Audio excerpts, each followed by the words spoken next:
Take it easy. Take it easy. I got you. Take it easy.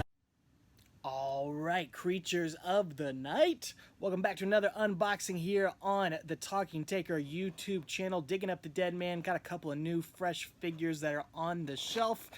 Boom! Very excited to open these up and add them to the Undertaker Talking Taker figure collection here and unbox them for you. We got the Brock Lesnar Ruthless Aggression figure to add to the Undertaker Opponents, Victims, Rogues Gallery collection.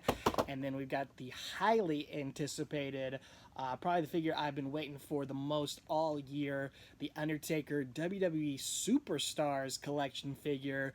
This one has just freshly hit the shelves here in the past few weeks. I still haven't seen it. I have searched here in Greenville, South Carolina. I've searched in Augusta, Georgia, which is where my family lives.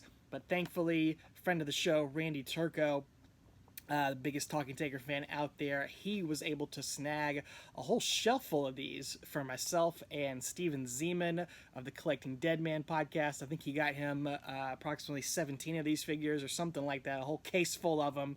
All I needed was one, and I am very, very excited to pop this bad boy open. But also just recently got this Brock Lesnar figure, so I thought I'd combine the two of these into one video. Let's hit the Ruthless Aggression, the Brock Lesnar, up first. As you know, as you can see, not only am I collecting Undertaker merch, but also figures to represent every match from every episode of Talking Taker as well. And of course, Brock Lesnar, one of the Undertaker's most storied rivals. I'd say he'd have to be top 10, if not top 5, of one of the Undertaker's greatest rivals. One of the few rivals that I would say has a winning record against the Undertaker. Undertaker could almost never defeat this guy on pay-per-view, but every single time they fought on pay-per-view, it was going to be at least a good match, oftentimes a great match. Even in their later years, they obviously, Brock Lesnar, of course, responsible for breaking the streak, and that match was a little bit cursed due to Undertaker suffering a concussion in the midst of it. Still not a terrible match, but they went on to have a great Hell in a Cell match, a great match at SummerSlam 2015. But of course, this is representing that 2002 run against the Undertaker, debut of Brock Lesnar holding that undisputed championship belt. And two excellent matches at Unforgiven 2002 and Hell in a Cell, No Mercy 2002 against The Undertaker, a match that was, Travis and I, both of us, that was our #1 ranked match of the Biker Taker era for The Undertaker, and a match that we're going to be revisiting soon for a episode of Talking Taker. Of course, we've already covered it. We're going to look back on it for its 20-year anniversary here coming up very soon. Didn't have a Brock Lesnar figure yet, and this one just came out, so I was excited to pick it up. Of course, this Ruthless Aggression line, it's kind of a throwback. It's supposed to be a throwback to the Jakks Ruthless Aggression era, and they've released Batista, Shawn Michaels, and Brock Lesnar. They come with some silly Jakks accessories. I actually don't see any accessories in this one besides the belt. Batista, of course, came with a lamp, weirdly enough. Made no sense, but there he is. There's the stats, the facts and figures about Brock Lesnar, earning every accolade in his rookie year, from King of the Ring to the Royal Rumble to the Undisputed Championship. Brock Lesnar showed why he's the next big thing, one of the absolute greatest rookie years of all time. And of course, just an absolute legend. Still going to this day. Travis and I just recently got to see him flip a ring over with a giant tractor at SummerSlam in Nashville, which was amazing. We also witnessed Brock Lesnar against Goldberg at WrestleMania 20, and I'd say this one was a much better experience at SummerSlam this year. So there it is. Not much to the packaging. You got alternate hands here with this Brock, so you got the C grips and the fists on there. I don't do too much with the alternate hands, really. Those will probably be going straight to the garbage. Okay, so they got a little bit of wiring, tying Brock up. Let's see if I might take a second to get this off.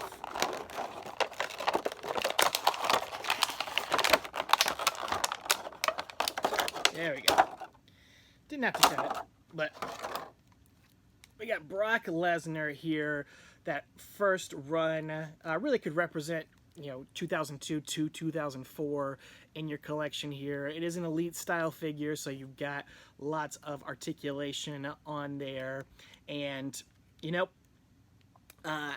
at that. There's the face. Pretty great representation of Brock Lesnar from that era. Of course, in the tights and not in the Jimmy John's sponsored shorts or anything like that. And without the sword tattoo there on the front. And honestly, he's a little small. Brock Lesnar, he was a beast. He's always been a beast. But he was honestly a little bit smaller back then than he is to this day. So, and I feel like they represent that well. It's a different sort of body than you can see on a Brock Lesnar today. Of course, you do have that giant back tattoo that he has always had there, and then going down there, this little spine design there on the trunks. Brock Lesnar was definitely kind of pretty basic in those early days. He still he jumped off the screen to you with his power and his strength and just his just 300 pounds of solid muscle right there, 285, whatever he would be. But honestly, toyeticness, not so much, really, when you really think about it here. But this is still a pretty great representation of him in that run. They get the tattoos, they get the tights, right? And they get the face scan and the hair, right? You can't really complain about it. And like I said, I could go with a modern day Brock Lesnar. Maybe I do need modern, 2014, 2015 Brock Lesnar. Maybe I do need that on the shelf as well. Let me know in the comments if you think I need another Brock Lesnar to represent that run, especially since he ended the streak in that look. That's a pretty iconic look. But I like having this Brock Lesnar because, like I said, that No Mercy 2002 Hell in a Cell match with The Undertaker, one of my top 10 Undertaker matches of all time, #1 match of that Biker Taker era, so I like having that represented. And another great reason to pick up this figure, it comes with that beautiful Undisputed Championship. I mean, this is a fantastic looking belt right here. The design on that is excellent. Just think about the belts you used to get with Jax or with Hasbro, or those WCW Galoob belts you used to get. And belt design for toys has come a long, long way. This is excellent. And the fun thing about this is you can get this, you can put it on your Brock Lesnar, of course, or you can get it and put it on a Taker from that era. I have recently decided I do feel like I need a championship belt to represent each of Undertaker's championships that he's held. So you gotta have an undisputed title on there. One of my favorite championship belts of all time, an underrated one. I wish it was around a little bit longer. And there it is. It looks great on Taker. Of course, he held it back then in 2002, defeating Hulk Hogan for it back at Judgment Day and holding it for a few months, and it looks great on him. You can display it on one of your Undertaker, Biker Taker, Big Evil figures from that era, and it looks beautiful. Mwah, chef's kiss. Yeah, that's another great reason to get this figure. So I'll need to get I need to get a World Heavyweight Championship belt, big gold belt eventually.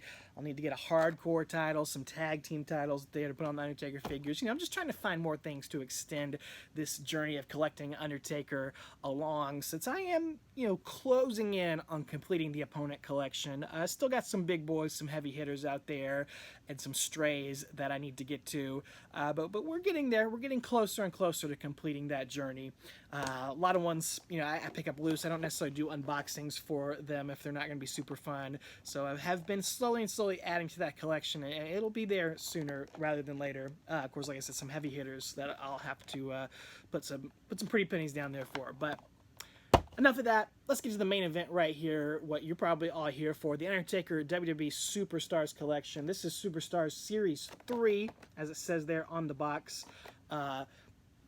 And this Undertaker has been popping up in stores, but oddly enough, nobody's really seen the Mankind, the Ted DiBiase, or the Papa Shango, aside from a couple of just online shops have had those. Some secondary shops have had those, oddly enough, although they haven't been seen in stores. So a little weird with the distribution here. I pre-ordered one of these right after Comic-Con. I think the pre-order went up around Comic-Con time a few weeks ago.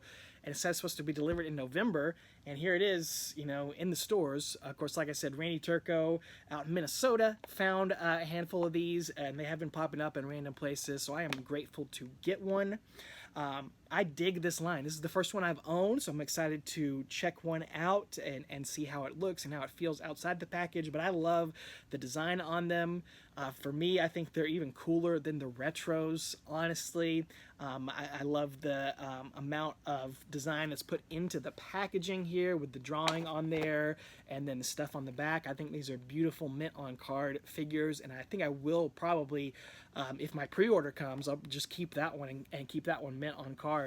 I'd love to have that there. But this one, we're going to let it breathe. We're going to put it there on the shelf and check this bad boy out. Of course, there we go. These are modeled after the He-Man Masters of the Universe figures, but also the AWA Remco figures back from the 80s. And look at that. They got the hands, alternate hands, taped there in the back, so it's not really messing up the display on there. I like that. That's a nice choice there from Mattel. We'll keep the Undertaker's extra hands, even though I probably won't mess around with them too much. But I usually don't keep guys like Brock Lesnar or anything like that if they're not real different. But like I said, yeah, these were modeled after those Master of the Universe / AWA Remco figures. I never even knew about the AWA figures till I was an adult, till really the Major Wrestling Figure Podcast would talk about them on their show. I had never even heard of those as a fan or as a kid. Certainly never played with them. Again, this is sort of new. I haven't seen this with any Mattel figures, but it's on this one as well. A little extra protection on there. Can't go wrong with that, but makes the unboxing flow a little bit worse. There we go. So I never had any, certainly never had their AWA Remco figures. I've only seen them in person a handful of times. But I absolutely had these dollar store knockoff AWA Remco figures. There's a Hulkster that's been through it. Me trying to draw some face paint or tattoos or stubble or something on there. He's seen better days. And I don't know who the heck that guy's supposed to be. But I loved getting these figures from the dollar store. It's crazy that these were modeled after that, and they were those figures from 85 or 86, and they're still making them into the mid 90s there. And I had a ton of these dollar store figures. I love them. I probably like them better than Hasbro figures because, you could move the arms, you could move the legs, you could move the head, a lot more motion and playability on there with these. And you could kind of get creative. I would give these guys, different names or different gimmicks.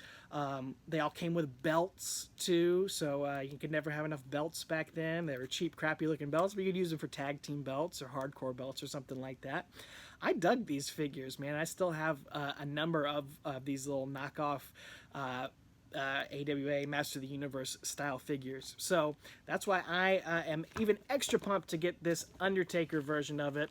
And what I love about this Superstars line is that they don't skimp on the accessories. I mean, he comes with a hat. He comes with the tie. He comes with the entrance duster, as the package says, or the trench coat.